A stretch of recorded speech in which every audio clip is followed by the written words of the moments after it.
The slap echoed across the small roadside diner, like a sound that did not belong to the world of clinking plates and quiet morning routines.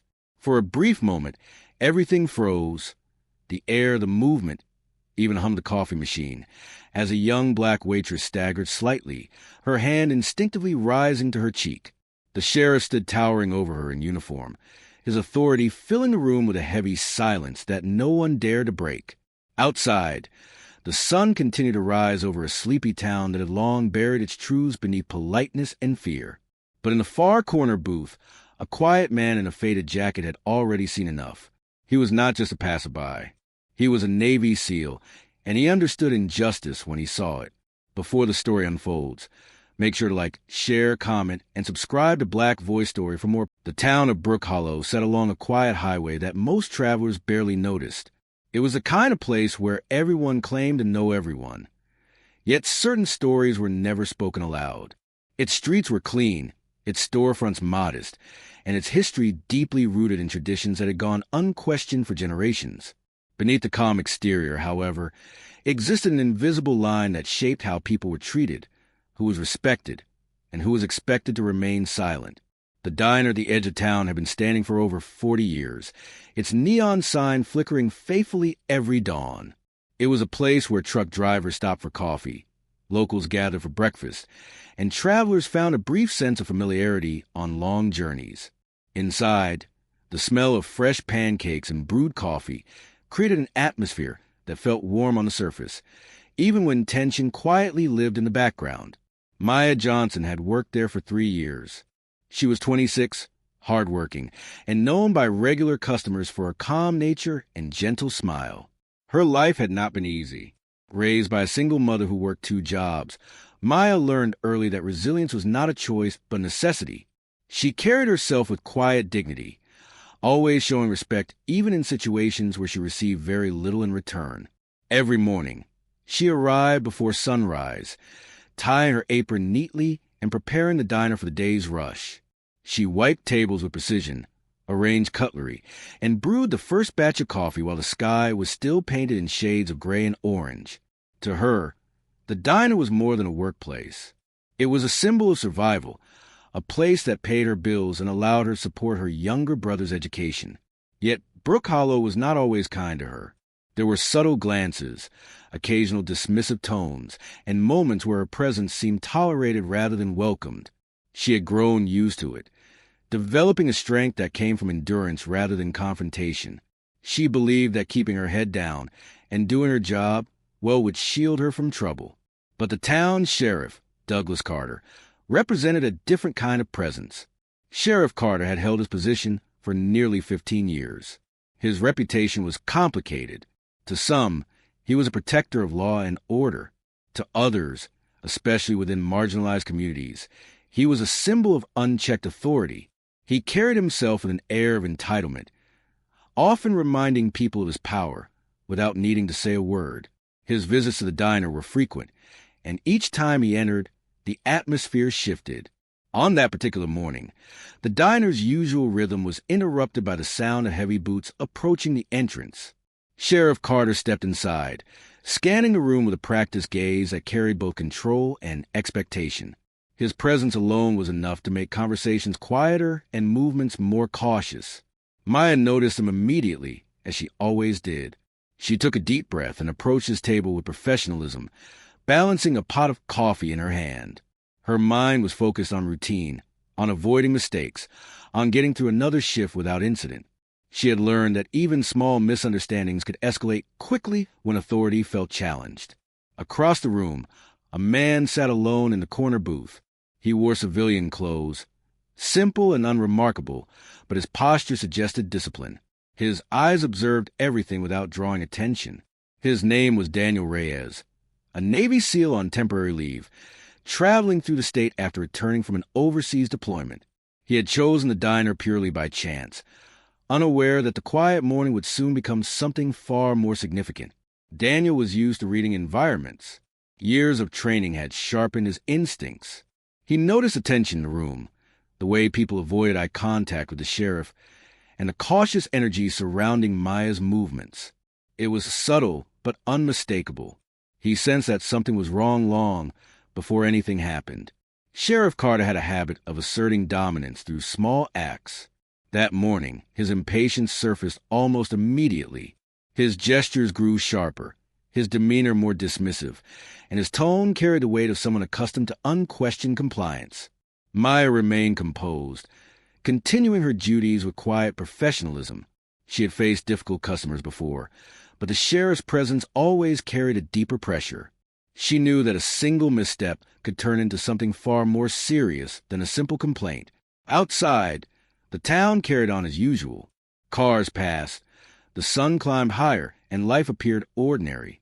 But inside the diner, an invisible tension slowly built, like a storm forming without thunder. Daniel watched carefully, his instinct alert. He had seen injustice in different parts of the world, in environments where power was abused and silence was enforced. What unsettled him most was not loud aggression, but quiet intimidation disguised as authority. And as the minutes passed, he realized that the morning was heading toward a moment that would change everything. The tension began with something small. Sheriff Carter tapped his fingers impatiently on the table, his expression tightening as Maya refilled his coffee. A slight spill occurred when another customer brushed past her unexpectedly. It was barely noticeable, a few drops on the edge of the saucer, something easily corrected within seconds. But the sheriff's reaction was disproportionate. His body language shifted from mild irritation to visible annoyance. An entire diner seemed to sense the escalation before any action took place. Maya immediately reached for a napkin, her movements careful and apologetic, determined to fix the minor mistake before it became an issue. Daniel noticed how quickly the atmosphere changed. Conversations lowered. The cook slowed his movements. Even the regular customers who had witnessed similar situations before appeared tense, as if anticipating what might happen next. Sheriff Carter's authority did not rely on raised voices alone. It lived in the fear he had cultivated over years of unchecked behavior. He leaned back slightly, his gaze fixed on Maya with a sense of entitlement that went beyond dissatisfaction. Maya's heart pounded, but she remained composed. Her life experience had taught her that maintaining dignity in moments of unfairness was often the only shield available. She cleaned the spill, steadied the cup, and prepared to step away, hoping the situation would de-escalate naturally. But it did not. Without warning, the sheriff's hand moved sharply, striking her across the face in a moment that stunned the entire room. The sound was louder than anyone expected, cutting through the quiet morning like a rupture in reality. Maya staggered, her body reacting to the shock more than the pain. For a split second, disbelief filled her expression, not just because of the physical act, but because of the message behind it. The reminder that in that space, her dignity was considered expendable. Silence consumed the diner. No one spoke. No one moved. Years of conditioned fear held the witnesses in place, unsure whether intervention would make things worse. The sheriff stood as though his action required no explanation, his posture suggesting justification in his own mind. But in the corner booth, Daniel's perspective shifted instantly. His training had prepared him for a conflict. But this was different. This was not a battlefield. This was a civilian environment where power dynamics operated under the illusion of legality. Yet what he had just witnessed was not authority, it was abuse. He observed Maya carefully. She did not retaliate. She did not shout.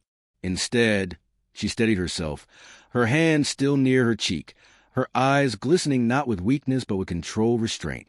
Her reaction spoke volumes about the countless unspoken experiences she had endured in silence. Daniel felt a growing tension within himself, not of anger alone but of moral clarity. He noticed the sheriff's casual composure, the way he expected the incident to dissolve into silence, as if such behavior was normal and unquestionable. That assumption disturbed him more than the act itself. Meanwhile, Maya's thoughts raced.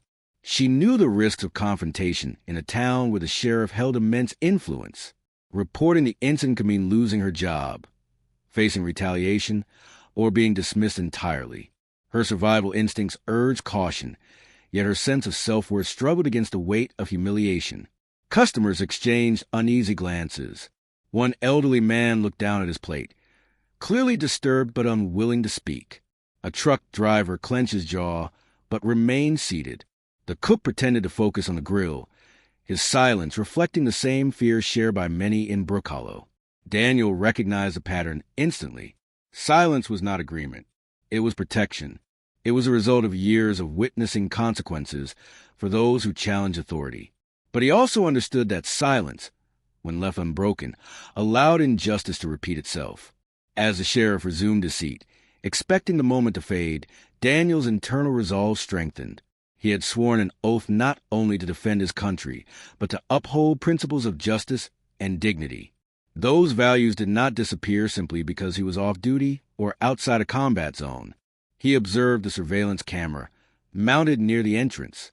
He noticed the layout of the diner, the witnesses present, and the subtle signs of discomfort across the room.